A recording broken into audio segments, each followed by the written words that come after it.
இப்போ பார்த்தீங்க அப்படின்னா, நேற்று நள்ளிரவு பாகிஸ்தானை பொறுத்தவரைக்கும் ட்ரோன்கள் மூலமாக ஒரு தாக்குதலை பெரிய அளவில் நிகழ்த்துறாங்க. அதற்கு முந்தைய நிலையிலேயே இந்தியாவை பொறுத்தவரைக்கும் பாதுகாப்புத்துறை அமைச்சர் ராஜ்நாத் சிங் அவர்கள் தெரிவிச்சிட்டாங்க. பாகிஸ்தான் ஏதாவது சீண்டினால், நம்முடைய சிட்டிஸ் நகரங்கள் மீது கை வைத்தால் பெரிய விளைவுகளை பாகிஸ்தான் சந்திக்கும் அப்படின்னு சொல்லி தெரிவிச்சிட்டாங்க. ஆனால் பாகிஸ்தானை பொறுத்த வரைக்கும் இந்தியா எப்போதும் காந்திய வழியில், அமைதியான வழியில் செல்லக்கூடிய நாடு அப்படிங்கிறதுனால இந்தியா பெரிய அளவில் ரியாக்ட் பண்ணும், திருப்பி அடிக்கும் அப்படிங்கிறத பாகிஸ்தான் எதிர்பார்த்திருக்க மாட்டாங்க. ஆனால் நேற்று நள்ளிரவு வந்து பார்த்தீங்கன்னா இந்தியா வந்து ஒரு அக்னி பாதையில் பாகிஸ்தான் பார்த்திருக்கிறது.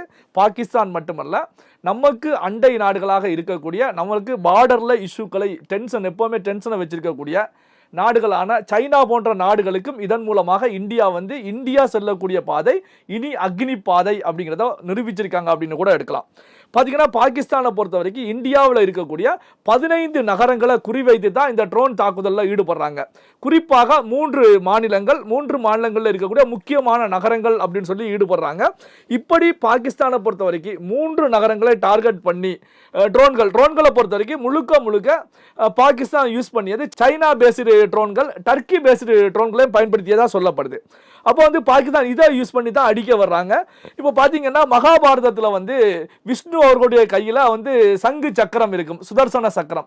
இந்த சுதர்சன சக்கரத்தை பொறுத்த வரைக்கும் எதுவுமே எதிர்த்து நிற்க முடியாது. அது திரும்பிச்சு அப்படின்னா வந்து பெரிய அளவில் பாதிப்புகளை ஏற்படுத்தும். அதுதான் ஒரு பாதுகாப்பு கவசம் அப்படின்னு கூட சொல்லலாம். அந்த அளவுக்கான ஒரு சுதர்சன சக்கரம் போல தான் நம்முடைய டிஃபென்ஸ் சிஸ்டம் வந்து அங்கே வேலை பார்த்துருக்கு. இஸ்ரேலில் கூட ஹமாஸ் போன்ற பயங்கரவாதிய அமைப்புகள், அண்டை நாடுகளில் இருக்கக்கூடிய ஹிஸ்புல்லா போன்ற அமைப்புகள் தாக்குதல் நடத்தும் போது கூட இஸ்ரேலில் கூட ஒரு சில மிசைல் வந்து மிஸ் ஆகி போய் நாட்டுக்குள்ள விழுந்து பெரிய அளவில் பாதிப்புகளை ஏற்படுத்தி இருந்தது.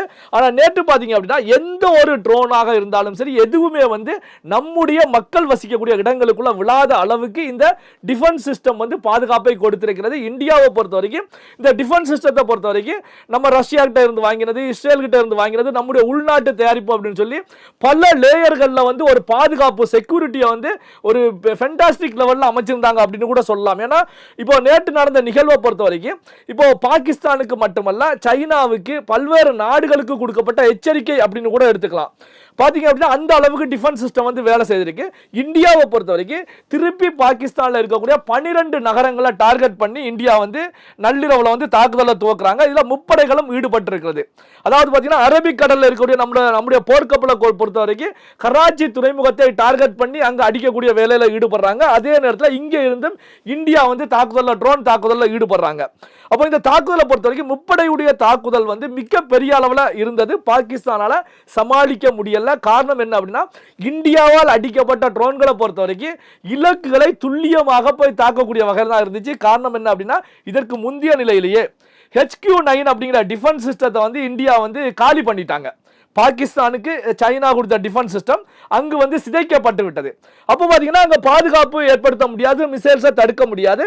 இந்தியாவை பொறுத்த வரைக்கும் எந்த ஒரு மிசைலுமே உள்ளுக்குள்ள வரல அப்படின்னு சொல்லலாம். இந்த தாக்குதலை பொறுத்த வரைக்கும் மிக முக்கியமான பாயிண்ட், இதுல அதி முக்கியமான ஒரு பயங்கரவாதி கொல்லப்பட்டிருக்காங்க. மசூத் அசாருடைய சகோதரர் ராஃப் அசாத் அப்படிங்கிறவர் வந்து கொல்லப்பட்டிருக்காரு. இவனை பத்தி நமக்கு தெரியும். மசூத் அசார் வந்து கைது செய்யப்பட்டு இந்தியாவில் இருக்கும் போது நம்முடைய ஏர்லைன்ஸை கடத்திட்டு போய் அண்ணனை விடுதலை செய்ய வேண்டும் அப்படிங்கிற கோரிக்கையை வைத்து இந்தியாவுக்கு மிகப்பெரிய அச்சுறுத்தலை ஏற்படுத்தி அதன் மூலமாக வந்து நாம வந்து மசூத் அசாரை விடுதலை பண்றோம். இவன் தான் இந்த ராஃப் அசாத். இவனை பொறுத்த வரைக்கும் பார்த்தீங்கன்னா சமீபத்தில் கூட ஒரு சில வருடங்களுக்கு முந்தைய நிலையில் கூட ஒரு வீடியோவை வெளியிடுறாங்க. ஒரு ஃபாதிரியாரை கடத்திட்டு போய் அவருடைய தலையை கட் பண்ணி அதை வீடியோ எடுத்து சோசியல் மீடியாவில் போடுறாங்க. அந்த அளவுக்கு கொடூரமான ஒரு பயங்கரவாதி தான் இந்த ராஃப் அசாத்தை பொறுத்த வரைக்கும். இவன் வந்து கொல்லப்படுறான். அதாவது இவனுடைய வீட்டு ஜன்னல்ல நம்ம ட்ரோன் வந்து போய் வெடித்து சிதறி அங்கு வந்து அவன் கொல்லப்படுறான். அதாவது 26 ஆண்டுகால பகையை இந்தியா வந்து இப்ப எதிரியை பழி தீர்த்திருக்கிறது அப்படின்னு கூட நாம எடுத்துக்க முடியும். அதே நேரத்தில் பாத்தீங்கன்னா